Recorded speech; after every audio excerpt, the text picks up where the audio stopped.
헬스로 몸을 만드는데 중요한 요소가 여러 가지 있죠. 그중 우리가 바꿀 수 없는 유전적 요인만 나불대는 것만큼 쓸데없는 일이 없고 누구나 알지만 실행이 어려울 뿐인 영양도, 자주 말해 뭐하며 초중급자들에게 중요하지 않은 루틴도 빼고 갑시다. 어느 분야든 상위로 갈수록 효율과 디테일 싸움이 되지만 중급자까지는 기술적 문제와 의지력의 차이가 훨씬 중요하니까요. 두 사이클 선수의 다리입니다. 한 가지 확신과 한 가지 의문이 듭니다. 역시 오른쪽 경륜 선수처럼 짧은 시간 동안 폭발적인 운동을 하는 속근질 훈련이 근육을 더 커지게 하는구나 하는 확신과 경륜도 헬스를 기준으로 하면 초고반복 운동인데 왜 근육이 커지지? 하는 의문이 들죠. 헬스 이론에서는 20회 이상은 근지구력 훈련이라 하는데 경륜 선수의 페달질은 수천 번이나 되니까요. 일단 둘 다 프로 선수고 둘 다 뒤지게 자전거를 타니 의지력의 수준은 비슷할 거고 사이클 선수들의 페달링은 밀리미터 단위로 수정되니 자세적으로도 둘 다 만렙이라 두 선수의 근육량 차이에는 다른 요인이 작용한다는 거고 헬스를 열심히 바른 자세로 하고 있지만 근육이 안 크는 분들이 혹시 로드 사이클 선수처럼 운동하고 있진 않은지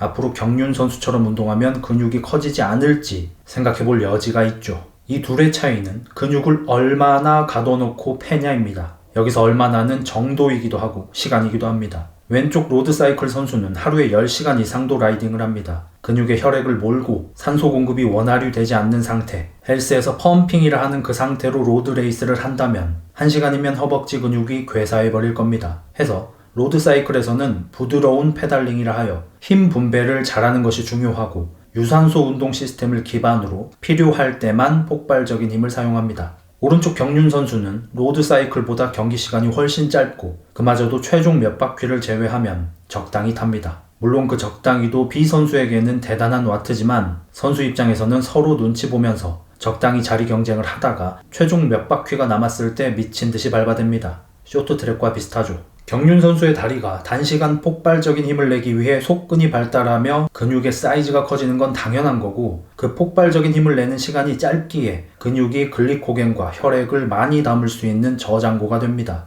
경륜 선수가 수행하는 운동에 필요한 에너지가 근육에 저장된 에너지로 수급 가능한 정도라 가능한 거죠. 근데 로드사이클 선수처럼 운동량이 너무 많아서 근육에 저장된 에너지로는 충당할 수 없는 수준의 에너지가 필요하면 즉 필요 에너지가 너무 높으면 우리 몸은 효율로 커버치려 합니다. 지방은 물론이고 근육까지 줄여서 체중을 감량해버리죠. 자전거를 10시간 타는 데는 허벅지가 커지는 것보다 체중이 가벼운 게 유리하다는 판단입니다. 그걸 선수들이 의도해서 몸을 만들기도 하지만 그런 운동을 하면 몸이 그렇게 바뀌기도 하는 겁니다. 역시 10회 내외를 들 수 있는 무거운 중량의 훈련이 답이구나. 고작 이런 말을 하고 싶었다면 이렇게 멀리 돌아오지 않았겠죠. 그렇게 훈련하는데도 근육이 안 커지는 사람들이 많다는 겁니다. 자세도 나쁘지 않고 힘들게 10회를 들 수 있게끔 훈련하는데 근육이 안 크니까 식단이 잘못됐나? 프로그램이 잘못됐나? 찾아 헤맨다는 겁니다. 단백질이 부족해서 그런 줄 알고 닭찌찌 밀어넣다. 단백 방구만 끼고 누가 수백만 원짜리 프로그램이라면 혹해서 따라하죠.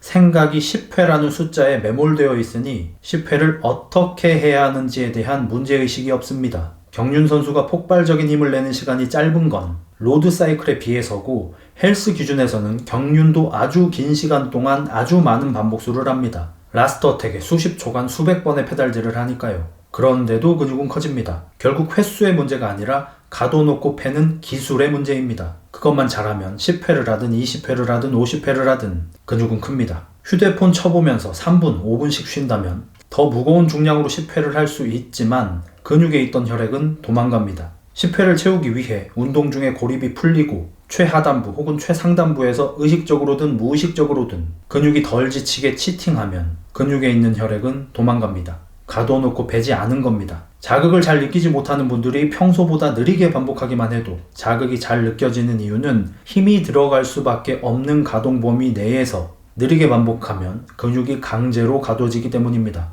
하지만 이 방법에는 단점이 있습니다. 느린 운동은 폭발적인 에너지 소비가 아닙니다. 지근성 훈련도 근비대가 일어나긴 하지만 더 효과적인 건 속근성 훈련인 게 맞습니다. 저도 예전에 괴리를 느꼈던 게 나는 분명히 느리게 훈련하는 게 자극이 좋은데 자료를 보면 빠르게 훈련하는 게 더 자극이 좋다는 겁니다. 특히 근육이 길어지는 신장성 수축 동작, 벤치프레스로 치면 바벨을 내릴 때, 풀다운으로 치면 바를 위로 올릴 때 빠르게 하는 것이 자극에 좋대요.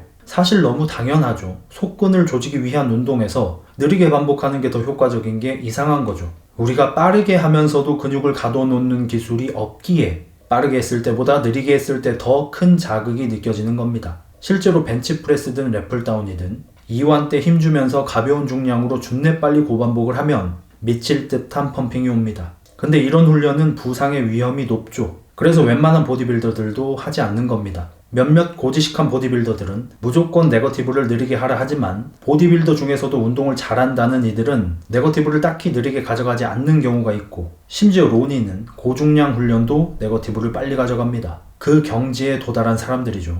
그래서 우리가 궁극적으로는 빠르게 반복하면서도 네거티브, 포지티브 전부 근육을 잡아둘 수 있는 기술을 익혀야겠지만 그 전에 느리게 해서라도 근육을 잡을 수 있어야 하고 운동 중만이 아닌 훈련 시간 내내 근육을 잡으려고 노력해야 합니다. 단순히 10회 반복하면 근육이 큰데 20회 이상은 지근 훈련이래, 5회 이하는 스트렝스 훈련이래 외우고 끝나는 게 아니라 그런 이론이 본인에게 제대로 적용되고 있는지가 중요합니다. 10번을 그지같이 들면 근비대가 일어날 리가 없지 않습니까? 휴대전화 쳐보면서 3분 5분씩 쉬면서 10회 반복 지키면 뭐합니까? 펌핑이 다 빠졌는데 프로그램 한다고 남이 쓰는 기구 기다리다 피 다 빠지면 뭔 소용입니까? 저는 여러분이 누군지 모릅니다. 그래서 제게 운동 프로그램을 보내며 잘하고 있냐 물어도 여러분이 그걸 어떻게 수행하고 있는지 모르기에 맞다 틀렸다 답할 수가 없습니다. 그래서 저는 이렇게 개념을 정립할 수 있는 영상을 만들고 특히 초급자가 이해할 수 있도록 설명하려고 노력합니다. 그럼에도 불구하고 요약된 정답을 원하겠죠. 경륜 선수처럼 운동합시다. 중량은 중요하지 않지만 운동을 못할수록 가볍게, 잘할수록 무겁게 설정합니다. 3세트를 하든 5세트를 하든 10세트를 하든 목적은 단 하나, 마지막 세트에 정신 나갈 정도의 실패 지점까지 간다. 자신이 있다면 도리안 예이츠처럼 종목당 한 세트만 할 수도 있겠죠.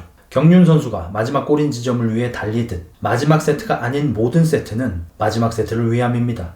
5세트를 한다면 첫 세트는 몸풀기, 2, 3세트는 중량 올리기, 4세트는 실패 지점 근처까지, 그리고 마지막 5세트에 근육이 찢어 발겨지는 느낌이 나도록 합니다. 그리고 그날은 그 유사한 운동은 쳐다도 보지 않습니다. 벤치프레스를 그렇게 했다면 다른 프레스 운동은 하지 않습니다. 또 앞서 말했듯 치팅이 들어갈 수 있는 리듬을 없애는 데는 아주 느리게 하든지 아주 빠르게 해야 합니다. 힘이 있을 때 느리게 하다 후반부에 빨리 하는 것도 좋습니다. 세트 간 휴식 시간은 없다시피 하는 게 좋지만 심폐력이 약하다면 30초부터 시작해서 점점 줄여갑니다. 경륜 경기는 주 3회 합니다. 우리도 같은 부위는 주 2, 3회만 합니다. 여러분이 갖는 의문점을 해소합시다. 여러 보디빌더들이 1, 2분을 쉰다. 그 보디빌더는 스스로 정한 휴식 시간 동안 펌핑이 빠지지 않습니다. 로드사이클 선수가 어택으로 허벅지가 뭉쳤다가도 부드럽게 페달질을 하며 운동 중에도 펌핑을 빼는 기술을 가졌듯 보디빌더들은 휴식 중에도 계속해서 펌핑이 유지될 수 있도록 훈련된 사람들입니다. 당신은 그렇지 않으니 보디빌더들처럼 오래 쉬면 안 됩니다. 그럼 흑자 너는 왜 등가슴 슈퍼세트로 하냐? 한 번에 2가지 이상의 근육을 운동하는 건 근비대 목적에서 비효율적입니다. 한 부위에만 혈액을 모는 게 더 빵빵해지겠죠. 하지만 우리가 궁극적으로 해야 할 훈련에서는 강한 심폐 능력이 필요하고 저는 지금 다리 부상으로 달리기 등을 할 수 없기에 어쩔 수 없이 여러 부위 운동을 통해 심폐력을 키우고 있습니다. 이제 자전거를 탈 수 있을 정도로 회복했고 5월부터는 한 번에 한 부위만 합니다. 흑자 네가 초급자는 한 가지만 20세트씩 하라며 20세트를 하며 근성장을 시키라는 게 아니라 운동을 못하니 운동을 익히라는 겁니다. 벤치프레스를 잘하는 사람이면 하루에 5세트만 해도 됩니다. 못하기 때문에 많이 해서 연습하라는 겁니다. 저는 4월에 한 운동당 50세트씩 했습니다. 이제 자세를 좀 찾아서 10세트만 할 겁니다. 몸이 더 좋아지면 5세트만 할 겁니다. 예시로 든 경륜 선수는 280kg으로 스쿼트 하는데요. 스쿼트에서 다리 굵은 거 아니에요? 저도 압니다. 근데 그 선수는 빈봉으로만 스쿼트 하던 시절에도 허벅지가 겁나게 굵었습니다. 운동을 잘한다는 건 무엇인가? 오늘 말한 잘하는 운동의 기준은 근비대 목적입니다. 몇몇 보디빌더들이 파워리프팅식으로 훈련하는 사람을 보면서 운동을 못한다라고 하죠. 파워리프팅은 일단 주동근만 타겟하는 자세가 아닌 더 여러 근육을 동원하기에 좋은 자세를 택하며 파워리프팅에서는 치팅이 기술입니다. 하지만 경륜 선수가 로드 선수 보고 자전거 못한다고 할 수 없듯 서로 다른 운동을 하는 거지 운동을 못하는 게 아닙니다. 몇몇 보디빌더들의 머리에는 근육밖에 안 들어서 그런 개념이 없으니 여러분이 이해해야 합니다. 역으로 어느 헤비급 보디빌더가 빡빡이 아저씨 따라 산에서 뛰어다니면 3분이 뭐야? 1분도 못 따라가서 쓰러지겠죠. 자, 이제 누가 운동을 못하지? 생각하지 않고 외우기만 하고 그렇게 얻은 걸 답으로 정해놓고 나와 다른 생각을 가진 사람과 싸우기만 하는 건 적자일스입니다. 생각하고 발전하는 흑자일스 합시다. 바이바이. 이거 왠지 추가 설명 영상 찍게 될 필이다.